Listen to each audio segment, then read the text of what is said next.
Today's video is going to be on one of the biggest tools as a teacher I think you can have in your bag if you have an iPad, and that is the whiteboard apps that you can find on the iOS store.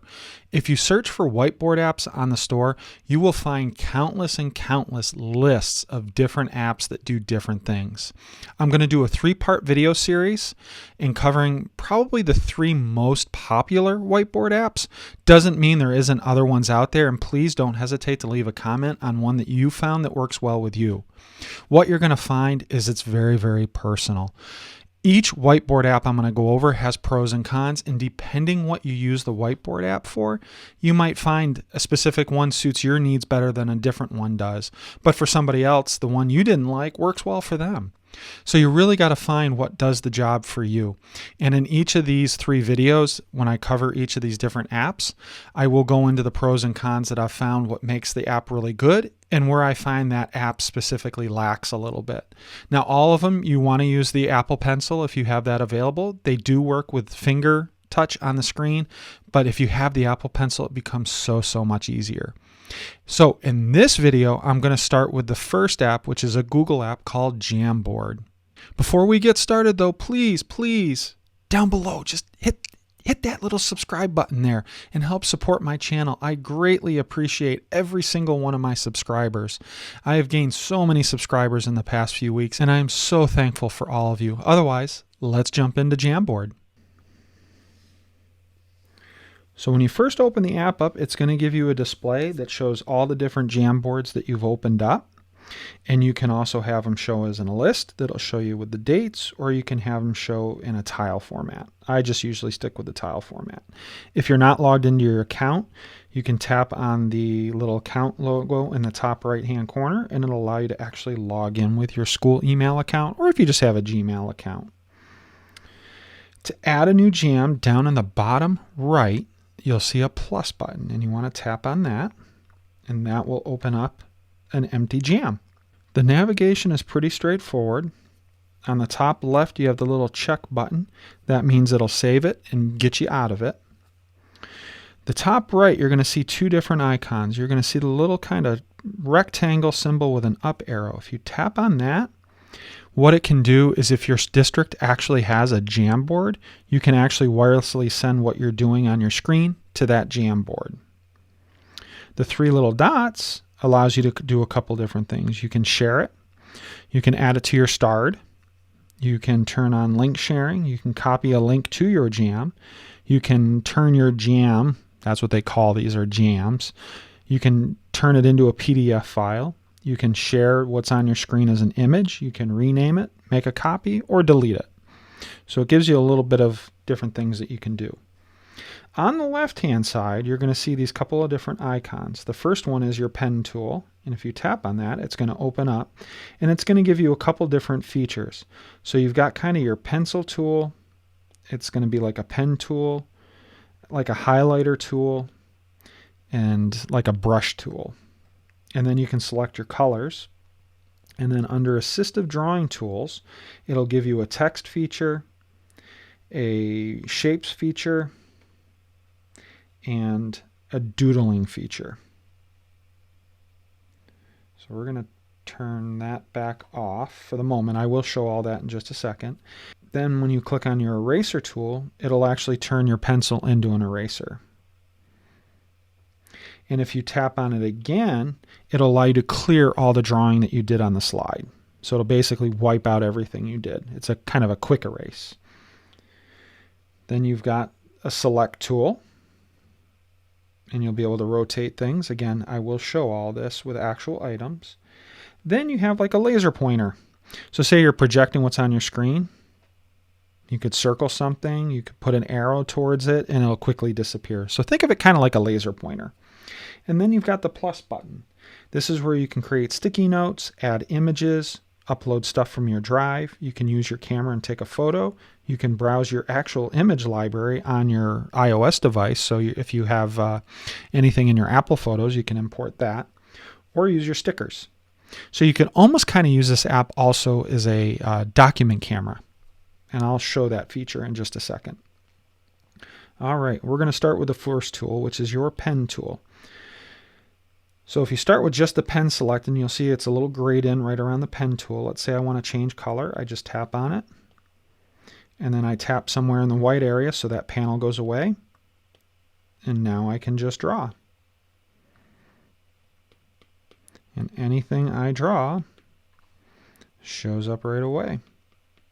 So for example, if you're projecting using an Apple TV, or if your device has AirPlay built in, or you physically plug in, it will show anything that you're doing on your iPad directly on your screen. So it'll work as kind of a portable whiteboard, which is really nice. So if you have a smartboard in your district, or if you ever used one, you're kind of locked into standing at the smartboard and drawing around. This gives you freedom to walk around the room, or you could hand it to a student and they could do the drawing and then you could hand it off. Down on the bottom right, they have an undo button. So if there's one piece that you undid or a couple things, it'll undo it. Or you've got the redo button to put them all back. And you can tap on that at any point. Now, the one complaint I have about this so far is the thickness. There's really no way to make your pen tool thicker. A lot of the other whiteboard apps allows you to thicken and thin the brush stroke. The only way you can really do it is like if I tap on the next tool. And you'll see it's a little bit thicker now. Let me erase everything on my slide. So if I go to my pen tool, the first one, there's the size stroke. If I go to the next one, there's the size stroke.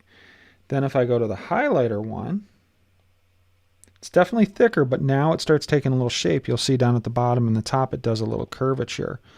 It's not a straight line. Think of it as more as you're drawing with a highlighter. So if you need something thicker, it's not really the way to go. And then you've got like this paintbrush. Oops, let me click off there. And the more you paint with it, the darker it'll get. If you push really light or push really hard, it'll darken or lighten based on that. And again, you can change all the colors and do all those different things. So let's double tap on the eraser to clear the slides. Now, if we double tap again on the pen tool, you can change your colors as I mentioned. Or if you go under these assistive drawing tools, the first one is text. So you can write to text. Let me put the pen back on black. This pretty neat.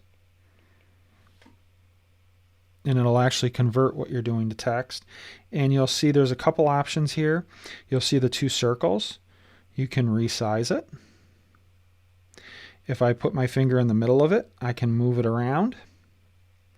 If I click on the top left one, I can rotate it. And then you'll see the three dots in the top right-hand corner. If you click on those, you can duplicate it, you can delete it. So if you have multiple things layered, you can bring it to the front so it's on top of it. You can bring it forward so it moves up one or two layers. You can send it backwards just one step, or you can send it all the way to the back so it's underneath everything. So you can kind of use layers to kind of build things up a little bit. So that is the write to text. So we're going to go to the next one. So we're going to go to the shape tool. What this does is when you're drawing, it'll snap it to the object you're drawing. So if I do a circle, it'll snap it to a circle. And again, I can use the bottom right or left-hand corner to resize that image as small or big as I want. I can rotate it, which with a circle, it really doesn't matter. Then I can duplicate or delete it. Now the one thing is you have to leave your pencil down for the whole drawing. You can't do like two sides of a square, lift your pencil up, and then do the other two sides. It's looking for continual motion as the pencil is down the entire time. And again, you can rotate it, you can resize it, things like that. So we got the triangle. So you can do all sorts of different shapes. Wow, that was a really bad one. Let's see if I can...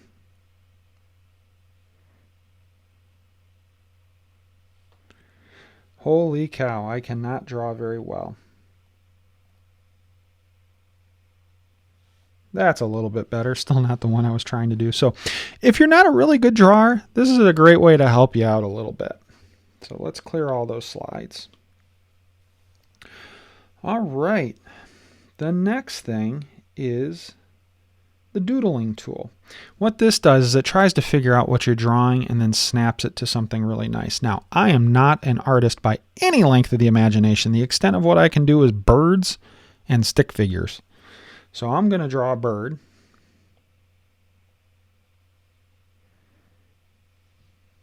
And you'll see down below it actually shows you different options, and you can scroll through the list. And if I tap on one of those, it'll convert it to that.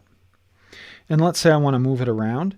If I tap on that arrow key, I can select that and move it all around. I can resize it, rotate it, and do all those different things. So let's delete that.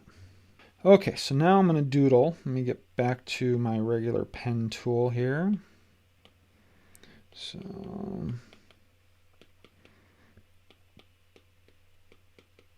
now, let's say you have some different drawings around on your iPad and you want to select one of them to do different things with.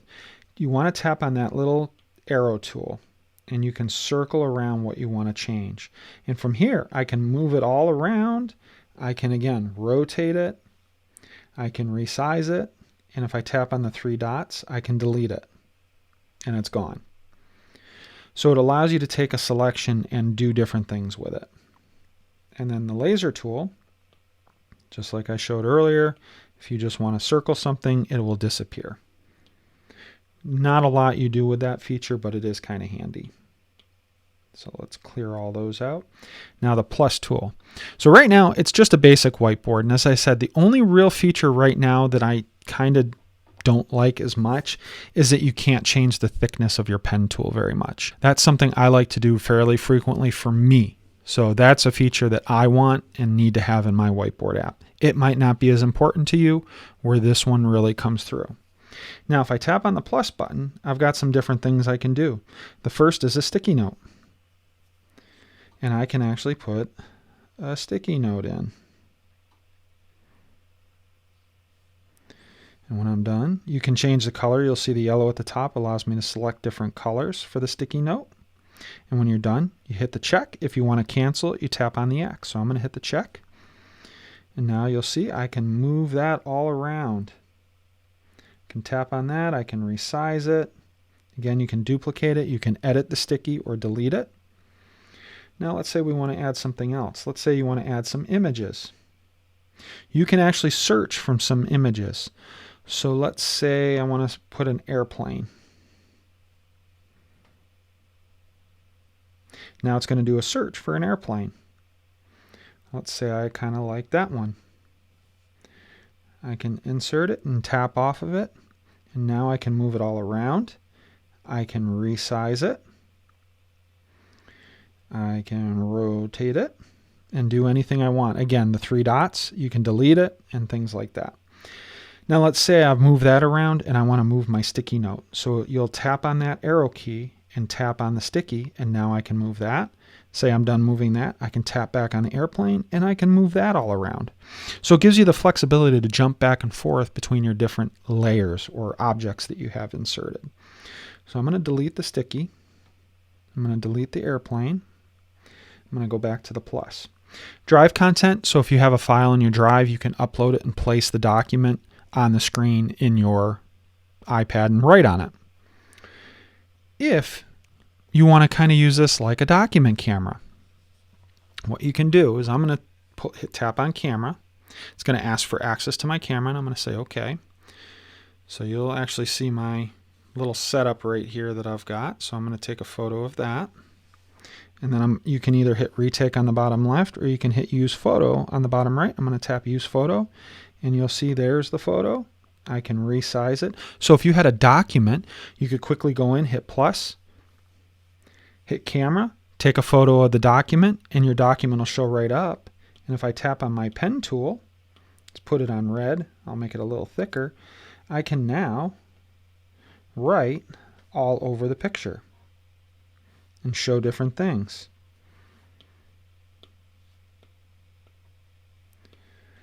So if you have a document, you can scan it in and then you can pull it up on the screen. You can zoom in on the document and do all those crazy things with it. Or you can zoom way out and do what you want.